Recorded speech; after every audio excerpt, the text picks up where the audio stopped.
The call came at 7:40 in the morning. I hadn't even finished my coffee. It was Ruth Okonkwo, the court administrator. I'd worked under her for 11 years. Her voice was tight. "Frank," she said, "you need to see Thursday's committee agenda." I set my cup down. I waited. "They're voting on the public defender's budget," she said. "Your daughter put the motion forward herself." I didn't say anything for a second. Ruth waited too. Then she said the part that mattered. "Frank, they're calling it dead weight. They want to cut it to nothing, hand the whole contract to a private firm." I thanked her. I hung up the phone. My hands were steady. They've been steady for 40 years. My chest was not. Before I tell you what happened Thursday, let me know in the comments where you're watching from tonight. If you've ever had someone you love mistake your silence for weakness, hit that like button. Subscribe to The Forgotten Father. This channel is for people who built things quietly. People who let the results speak instead of the earsome. My name is Frank Delgado. I am 70 years old. For 31 years I've worked as a records clerk at the Ashford County Courthouse. I file paperwork. I organize dockets. I know every hallway in that building better than I know my own house. I know which floor tiles creak. I know which window in the east stairwell sticks in July heat. People pass me pushing my cart of folders. They see an old man in a gray cardigan. They think that's the whole story. It never has been. 42 years ago I was arrested for a robbery I did not commit. I was 28.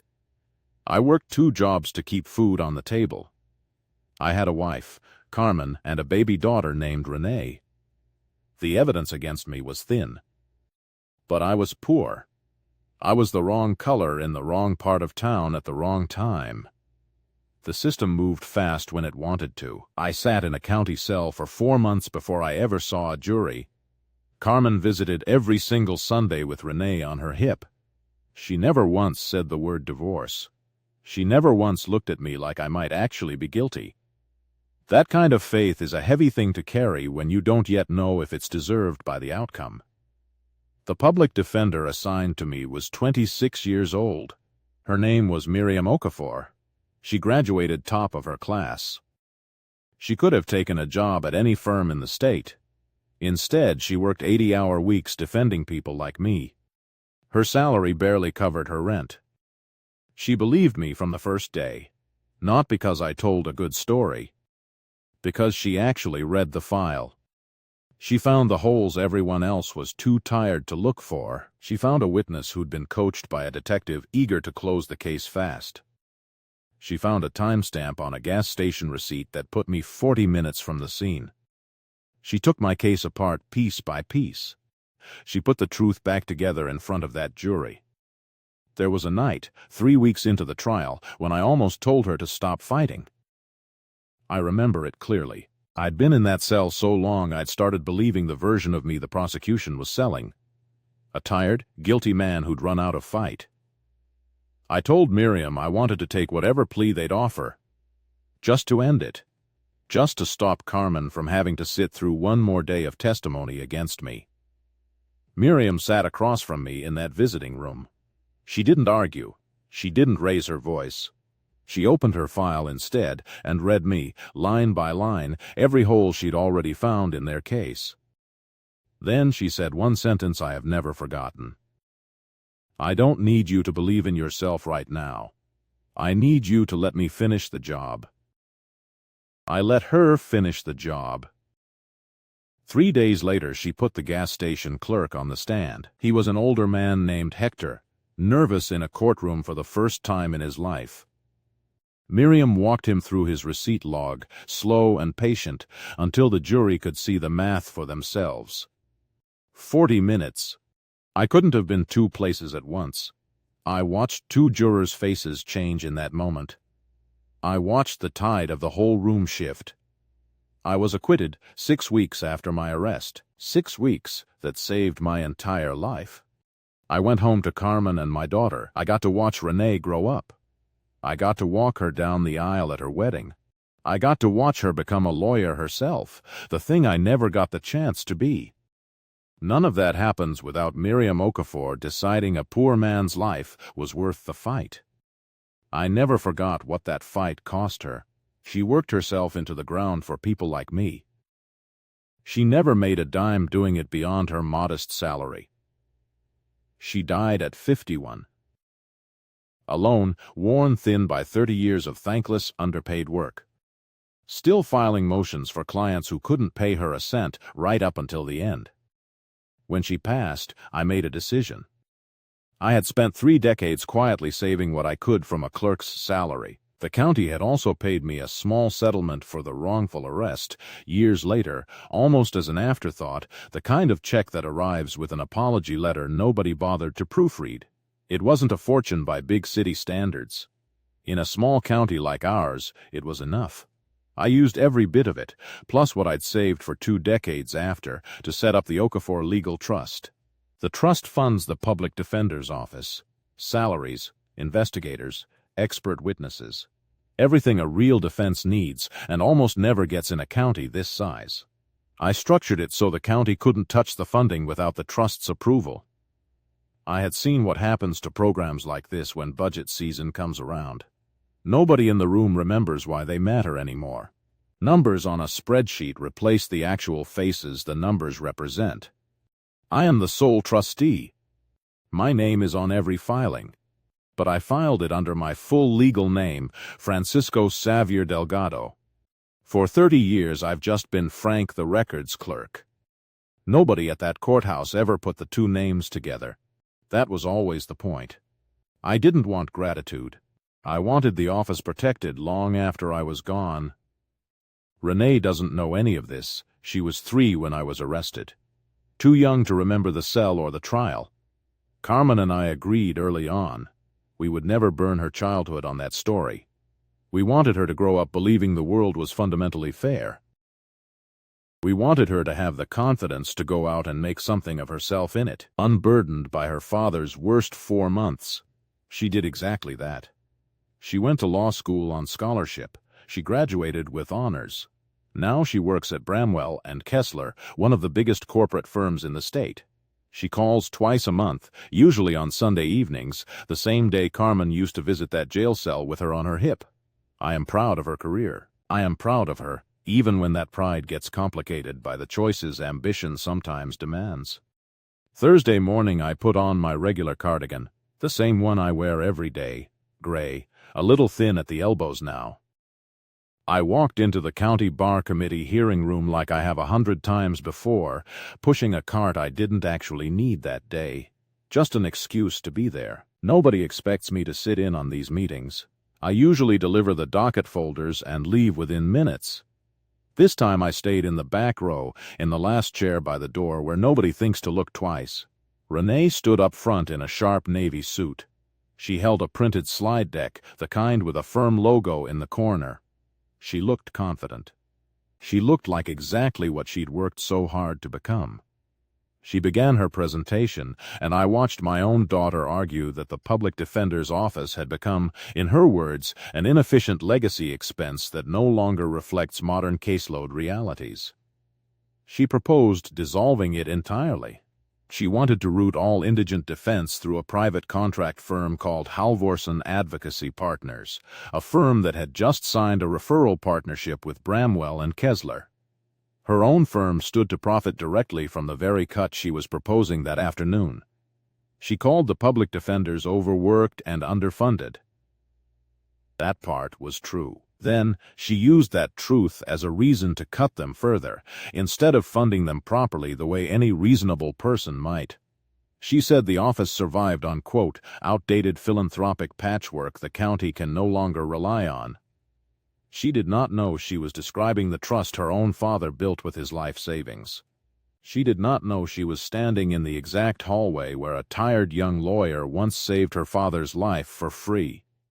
6 weeks that made her own existence in that room possible at all. I sat in the back row.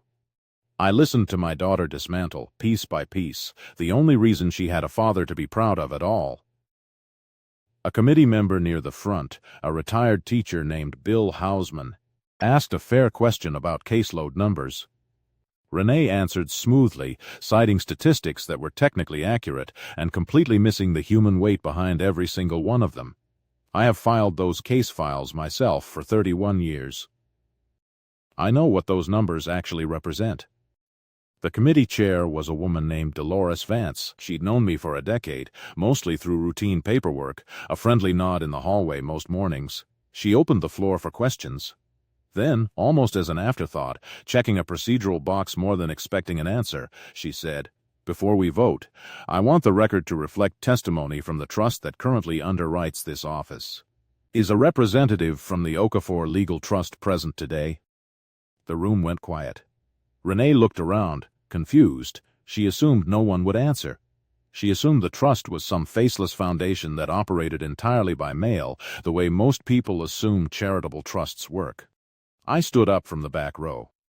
My knees ached the way they always do now. The particular ache of 31 years on courthouse floors. I stood up straight anyway. "I'm the trustee," I said. "Francisco Delgado." I watched my daughter's face change in real time. Confusion first.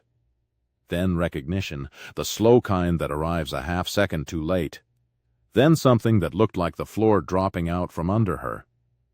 "Dad?" she said, barely above a whisper. The room heard it anyway, the way a whisper carries further than a shout in a quiet room. I walked to the front. I did not raise my voice. I've never needed to raise my voice in that building. Everyone there already knows my name from 31 years of filing their paperwork correctly, on time, without a single error they can recall. I set a folder on the podium. Inside it was the original trust charter. The full funding history for the past 19 years. A copy of my acquittal record from 42 years ago, the one document I had never shown my own daughter, kept in the same fireproof box where I keep Carmen's letters. In 1984, I was arrested for a robbery in this county, I said. I was innocent.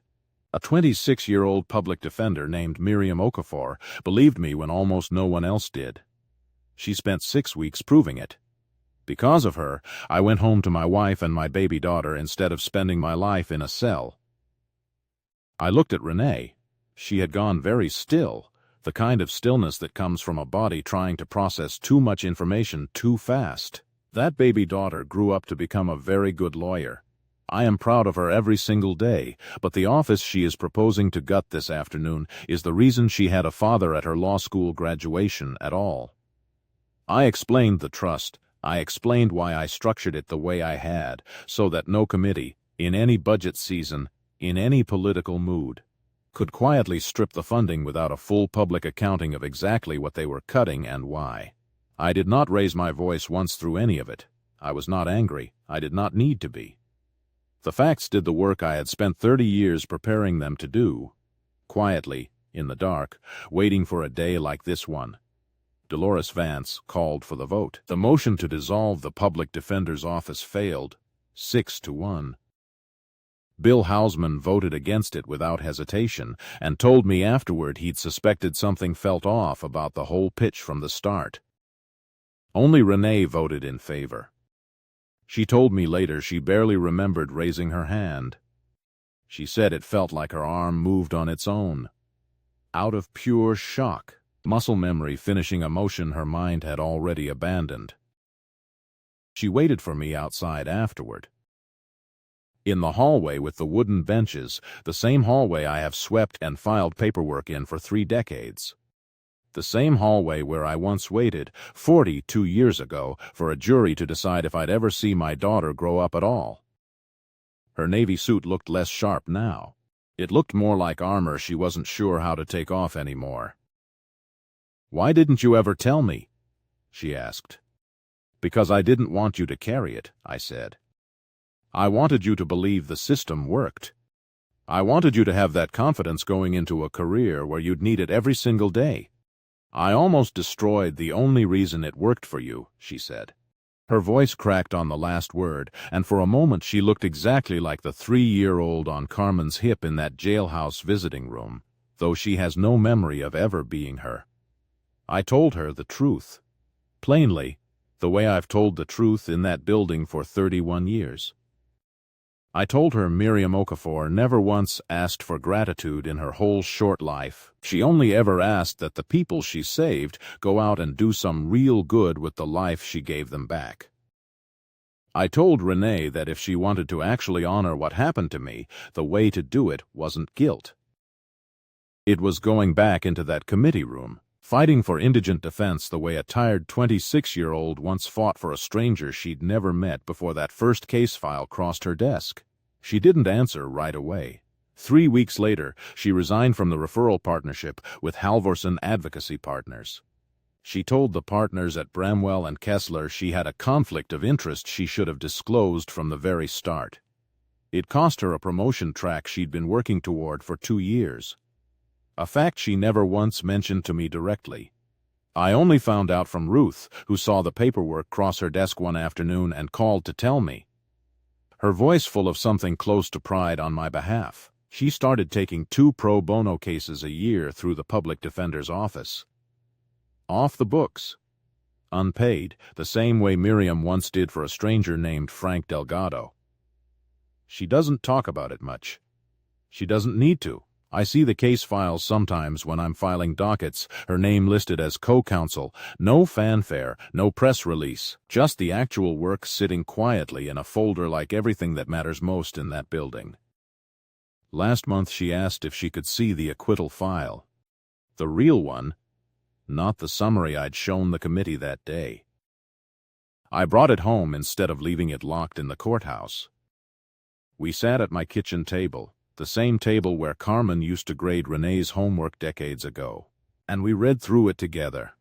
She didn't say much. She just kept coming back to Miriam's handwritten notes in the margins, small, urgent, determined handwriting from a 26-year-old who refused to let a stranger's life get thrown away over a coached witness and an ignored receipt. Renee cried reading them. I let her. Some things you're allowed to grieve 40 years late, once you finally understand what almost happened and who stopped it from happening. I still wear the same gray cardigan. I still push the same cart of folders down the same hallway every morning. Most people who pass me still see an old records clerk and nothing more. That's fine. That was always the point of doing it quietly, for 19 years, without a single person noticing the man behind the trust. The trust still funds the office. The charter still bears my full legal name, filed and sealed, exactly the way I set it up. Miriam Okafor never got to see any of this. She never got a building named after her, never got a plaque in the courthouse lobby, though I've thought more than once about changing that quietly, the way I change everything. But every public defender who walks through those doors now gets a fighting chance. Every scared 20-something client who can't afford a real lawyer gets one too. The same chance a scared 28-year-old once got from a woman who refused to let him disappear into a system that had already decided his story for him. All because a tired young attorney once decided a poor man's life was worth 6 weeks of her own. I didn't build that trust for recognition. I built it because somebody once did the same for me when she had every reason not to bother. The only way to pay a debt like that is forward, quietly, for as long as you're still standing to do it, one budget season at a time, one folder at a time, for as many years as it takes. If this story moved you tonight, hit subscribe and join us here at The Forgotten Father. The quiet ones are usually the ones holding everything up. Tell me in the comments. If you found out someone you loved was about to destroy the thing that saved your life, would you have stayed silent in the back row? Or would you have stood up the way I did? I'd love to know. Thank you for spending this time with me tonight. I'll see you in the next story.